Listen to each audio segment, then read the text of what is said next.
Le sang qui sauve vraiment des vies. Bien que beaucoup de gens pensent qu'elles sauvent des vies, les transfusions sanguines présentent de nombreux risques. Chaque année, en effet, des milliers de malades meurent des suites d'une transfusion et une foule considérable d'autres personnes contractent de graves maladies qui peuvent laisser des séquelles. Par conséquent, même d'un point de vue purement humain, il est sage de suivre le conseil biblique et de s'abstenir de sang, selon Actes chapitre 15 versets 28 et 29. En demandant un traitement qui ne fasse pas appel au sang, on se garde de nombreux dangers. De plus, comme l'atteste quantité de comptes rendus médicaux, les chirurgiens compétents, qui acceptent de pratiquer ces thérapeutiques délicates sur les témoins de Jéhovah, ont acquis une technique sûre et efficace. Ces médecins, qui donnent des soins de qualité sans recourir à la transfusion, ne transigent pas avec les principes chers à la médecine. Ils ne font que montrer du respect pour le droit que possède le malade de connaître les avantages et les inconvénients d'une thérapeutique, ce qui lui permet, n'y va-t-il pas de son existence, de choisir en connaissance de cause quel traitement on va faire subir à son organisme. Bien sûr, nous ne sommes pas assez naïfs pour croire que tout le monde soit d'accord avec cette analyse. Les humains ont une conscience des principes et des vues sur la médecine qui diffèrent. Par conséquent, il se peut que certaines personnes, y compris des médecins, aient du mal à accepter qu'un malade refuse une transfusion. Un chirurgien new-yorkais a écrit « Je n'oublierai jamais ce qui s'est passé il y a 15 ans lorsque, jeune interne, je me trouvais au chevet d'un témoin de Jéhovah souffrant d'un ulcère du Dieu des Noms. Il perdait beaucoup de sang et il est mort. Nous avons respecté sa volonté. Nous ne l'avons pas transfusé. Mais j'ai toujours en mémoire ce profond sentiment d'impuissance et d'irritation que moi, le médecin, j'ai éprouvé à ce moment-là. » Ce chirurgien croyait sans doute qu'une transfusion aurait sauvé la vie de son malade. Pourtant, l'année qui a suivi cette déclaration, on a pu lire dans le British Journal of Surgery, octobre 1986, qu'avant l'introduction de la transfusion, l'hémorragie gastro-intestinale présentait un taux de mortalité de seulement 2,5%. Depuis que la transfusion est devenue courante, la plupart des grandes études font état d'un taux de mortalité de 10%. Pourquoi ce taux 4 fois plus élevé? L'étude propose l'hypothèse suivante. Administrée trop tôt, la transfusion sanguine semble inverser la réaction d'hypercoagulabilité à l'hémorragie, ce qui favorise de nouveau le saignement. Par conséquent, il se pourrait bien qu'en n'acceptant pas d'être transfusé, le témoin atteint d'un ulcère hémorragique ait mis toutes les chances de survie de son côté. Le chirurgien en question ajoute « Avec le temps et après avoir soigné de nombreux malades, ma façon de voir les choses a quelque peu changé. Aujourd'hui, je pense que la confiance entre le malade et son médecin et le devoir de respecter la volonté du malade sont beaucoup plus importants que la nouvelle technologie médicale qui nous entoure. D'autre part, le sentiment d'impuissance et d'irritation qui m'avait animé à l'époque a cédé la place à un profond respect pour la foi inébranlable de ce malade. » Il conclut par ces mots.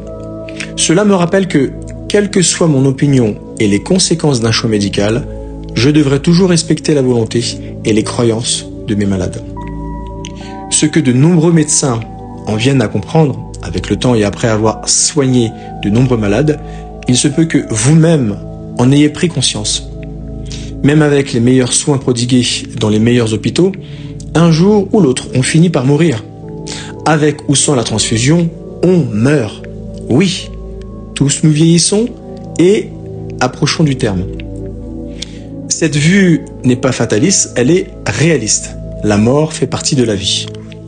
La réalité montre que la plupart de ceux qui ne tiennent pas compte de la loi de Dieu relative au sang subissent, un jour ou l'autre, les conséquences de leurs actes.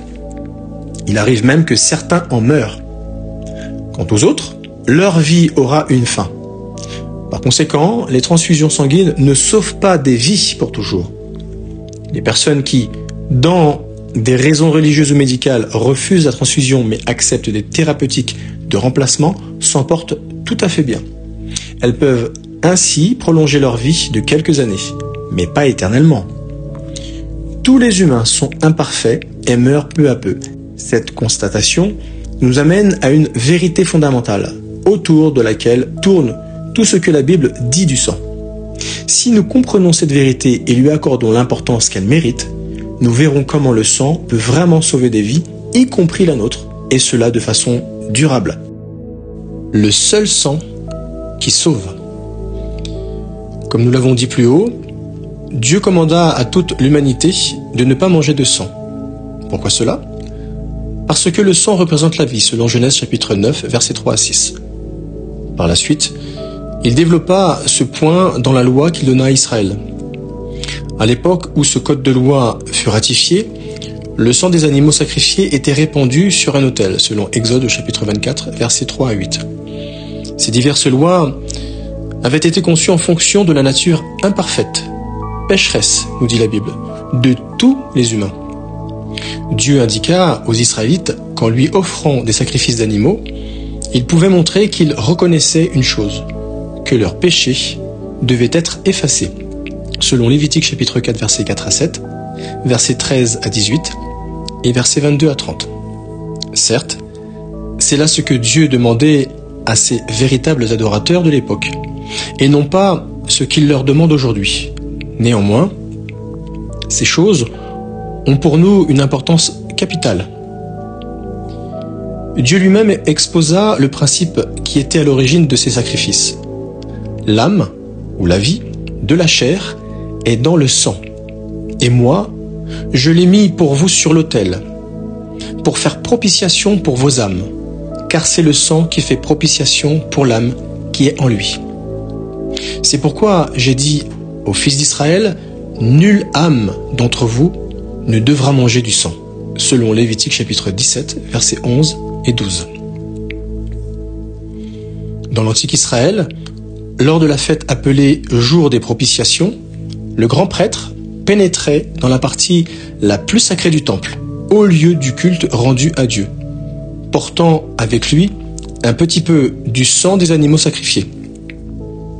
Par cet acte symbolique, il demandait à Dieu d'effacer les péchés du peuple, selon Lévitique chapitre 16, versets 3 à 6 et versets 11 à 16. Ces sacrifices ne supprimaient pas tout péché. Aussi fallait-il recommencer chaque année. Néanmoins, cet usage du sang fournit un modèle riche de sens. Selon l'un des enseignements principaux de la Bible, Dieu allait, un jour, offrir un sacrifice parfait qui pourrait faire entièrement propitiation pour les péchés de tous les croyants. C'est ce que l'on appelle la rançon, qui a trait au sacrifice du Messie, ou Christ, promis. La Bible compare le rôle du Messie à ce qui se passait le jour des propitiations. Quand Jésus est venu comme grand prêtre, des bonnes choses qui sont arrivées, par le moyen de la tente ou du temple, plus grande et plus parfaite qui n'est pas faite à la main. Il est entré une fois pour toutes dans le lieu saint, les cieux, non pas avec du sang de bouc ou de jeunes taureaux, mais avec son propre sang.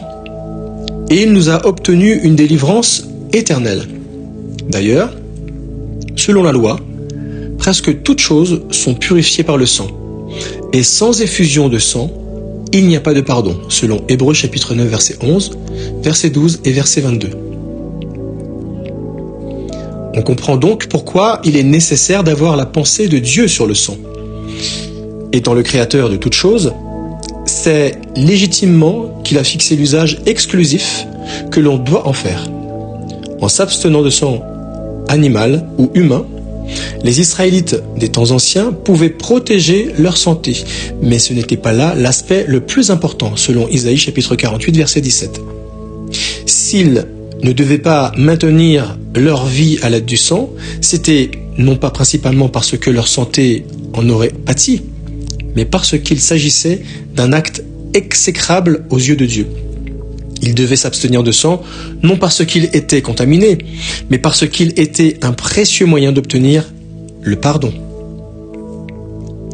Voici l'explication que Paul a donnée de la rançon. Par son entremise, celle de Christ, nous avons la libération par rachat en vertu du sang de celui-là. Oui, le pardon de nos fautes, selon la richesse de sa faveur imméritée, selon Éphésiens chapitre 1, verset 7. Le terme grec original est ici correctement rendu par sang, mais certaines versions de la Bible lui substituent le mot mort, ce en quoi elles ont tort. En effet, le lecteur risque ainsi de ne pas voir l'importance que le Créateur accorde au sang, ni la valeur sacrificielle qu'il lui a associée. Le Christ sacrifice rédempteur parfait est mort, mais n'est pas demeuré dans la mort. La Bible est imprégnée de cet événement. Suivant le modèle que Dieu avait fourni en instituant le jour des propitiations, Jésus fut élevé au ciel afin de paraître maintenant pour nous devant la personne de Dieu. C'est là qu'il présenta la valeur de son sang sacrificiel, selon Hébreux chapitre 9, verset 24. La Bible précise que nous devons fuir toute conduite qui reviendrait à piétiner le Fils de Dieu et à estimer son sang comme une chose de valeur ordinaire. C'est à cette seule condition que nous pouvons conserver de bonnes relations avec Dieu et demeurer en paix avec lui, selon Hébreux chapitre 10, verset 29 et Colossiens chapitre 1, verset 20. Jouissons de la vie sauvée par le sang. La compréhension de ce que Dieu dit du sang nous remplit d'un immense respect pour sa valeur salvatrice. Les Écritures parlent de Jésus comme de celui qui nous aime et qui nous a déliés de nos péchés par le moyen de son propre sang, selon Révélation chapitre 1, verset 5 et Jean chapitre 3, verset 16. Oui, par le moyen du sang de Jésus, nous pouvons recevoir le pardon total et durable de nos péchés. L'apôtre Paul a écrit « Combien plus, donc, puisque maintenant nous avons été déclarés justes par son sang, serons-nous, par son entremise, sauvés du courroux ?» Voilà comment la vie peut être sauvée de façon durable par le sang, selon Romains chapitre 5, verset 9 et Hébreux chapitre 9, verset 14. Il y a longtemps de cela, Jéhovah Dieu a donné l'assurance que, par l'entremise de Christ, toutes les familles de la terre pourraient se bénir, selon Genèse chapitre 22, verset 18. L'une de ces bénédictions consistera à faire de la terre un paradis. Alors l'humanité fidèle ne sera plus affligée par la maladie, le vieillissement, ni même la mort. Elle jouira de bienfaits bien supérieurs à l'aide temporaire que la médecine peut nous offrir aujourd'hui. Nous possédons cette merveilleuse promesse. Il essuiera toute larme de leurs yeux et la mort ne sera plus, ni deuil, ni cri, ni douleur ne seront plus. Les choses anciennes ont disparu, selon Révélation chapitre 21, verset 4. Par conséquent, il est sage d'obéir à tous les commandements de Dieu, notamment celui relatif au sang. Nous ne voulons pas faire du sang un mauvais usage, même dans le domaine médical, ni vivre pour l'instant présent. Bien plutôt, nous désirons tenir la vie en haute estime, ayant en vue notre espérance de vivre éternellement dans la perfection humaine.